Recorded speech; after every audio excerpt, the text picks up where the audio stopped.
नमस्कार साथियों, कैसे हैं आप सब। आज के इस संडे मोटिवेशन मंत्रा में सुबह 7 बजे हम स्टडी इफेक्टिव टेक्निक के बारे में बात करेंगे। आप किसी भी क्लास में पढ़ रहे हो, किसी एग्जाम में पढ़ रहे हो, कोई आप टॉपिक पढ़ रहे हो या आप किसी कॉम्पिटिटिव की एग्जाम की तैयारी कर रहे हो, आपके लिए लेक्चर बड़े काम का हो सकता है। और अगर आपके कोई बच्चे हैं जो तैयारी कर रहे हैं, आपके रिलेटिव्स हैं और आप नहीं तैयारी कर रहे हैं, तो भी आपके लिए लेक्चर काम का है। ध्यान से सुन लीजिए ताकि आप किसी को ठीक सलाह दे पाएं, उनकी मदद कर सकें। पहली बात तो यह है कि आपने सुना होगा कि पढ़ने के लिए कोई माहौल, कोई एटमॉस्फेयर नहीं चाहिए, मन चाहिए होता है। जी हाँ, सबसे पहले किसी भी काम को करने के लिए मन चाहिए होता है, इसमें कोई शक की बात नहीं है। और अगर मन हो तो राहें अपने आप निकल आती हैं। कहा भी गया है कि चाह सच्चा हो तो राहें भी निकल आती हैं और बिजलियां अर्श से खुद रास्ता दिखलाती हैं। लेकिन मैं उसके आगे की बात कर रहा हूं कि हाँ, आपका मन है और मन होने के बाद कैसे अपनी स्टडी को इफेक्टिव बनाएं, प्रोडक्टिव बनाएं।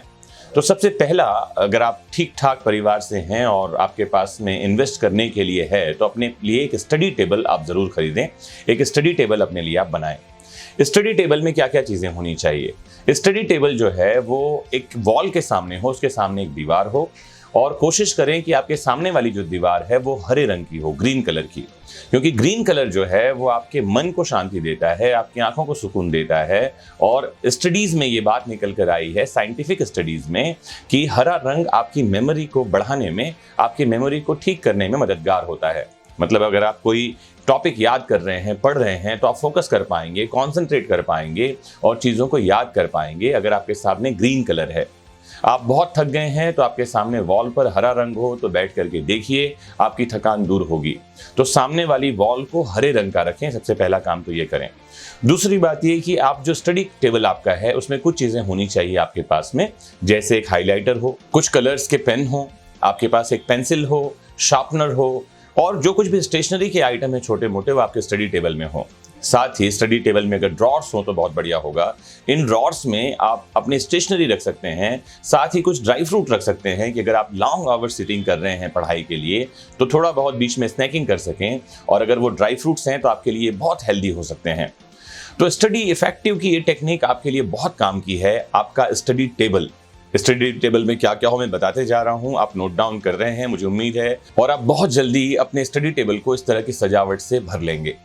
एक और महत्वपूर्ण बात है, आपके स्टडी टेबल के पास एक बुलेटिन बोर्ड हो। बुलेटिन बोर्ड क्या होता है? जिसमें स्टिकी नोट्स चिपकाए जा सकते हैं। आप अपनी कुछ बातों को नोट डाउन कर सकते हैं। जैसे अपने लिए आप रिमाइंडर्स लगा सकते हैं, आपने कोई टाइम टेबल बना रखा है तो वो उसमें लगा सकते हैं, या इसके अलावा कैलेंडर है जो उसमें आप स्टिक कर सकते हैं। कुछ इन चीज़ों को आपको बुलेटिन बोर्ड में लगाना चाहिए।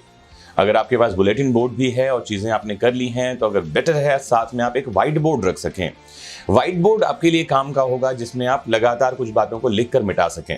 एक काम आप और कर सकते हैं कि आपके टेबल पर ही एक व्हाइट बोर्ड आप रख सकते हैं जहां प्रैक्टिस के लिए लिख सकते हैं और लिखने के बाद चीज़ों को मिटा सकते हैं। इससे कागज की वेस्टेज नहीं होगी और आप चीज़ों को प्रैक्टिस कर पाएंगे लगातार। आप किसी भी सब्जेक्ट का, मैथमेटिक्स की प्रैक्टिस कर सकते हैं, आप रीजनिंग की प्रैक्टिस कर सकते हैं। इवन अगर आप लॉ के सब्जेक्ट पढ़ रहे हैं तो बार बार सेक्शंस और केस लॉज को लिख करके याद कर सकते हैं। तो ये जो व्हाइट बोर्ड आपके पास में होगा, छोटा सा व्हाइट बोर्ड, ये आपके लिए काम का हो सकता है आपके स्टडी टेबल में। अगर आप कोई इलेक्ट्रॉनिक डिवाइस यूज करते हैं, जैसे लैपटॉप यूज कर रहे हैं या एलेक्सा यूज करते हैं, तो इसे भी आप स्टडी टेबल का पार्ट बना सकते हैं। कोशिश ये करें कि स्टडी टेबल के आसपास मोबाइल का चार्जर ना हो और मोबाइल को आप स्टडी टेबल से दूर रख सकें ताकि आप फोकस्ड पढ़ाई करें और पढ़ाई के दौरान डिस्टरबेंस ना हो। एक टाइम लिमिट सेट करिए कि आपको कितनी देर पढ़ना है और उतनी देर तक के लिए मोबाइल और टेलीविजन से दूरी बनाइए। अगर आप घर में ऐसा एक कोना अपने लिए सजा पाएं तो ये सोने पे सुहागा है। लेकिन एक बात ध्यान रख लें, और अगर आप ऐसे किसी घर में रहते हैं जहां 1 BHK का मकान है, 2 BHK का मकान है, परिवार में ही 5-7 सदस्य हैं, तो ध्यान रखिए, लोगों से लड़िए मत, है ना। देखिए, 2 तरह के लोग होते हैं जीवन में। एक वो होते हैं जो हर चीज में शिकायत कर रहे होते हैं। कहा भी गया है किसी ने कि उतनी पांव पसारिए जितनी लंबी सौर, मतलब उतने पांव पसारना चाहिए जितनी लंबी चादर हो।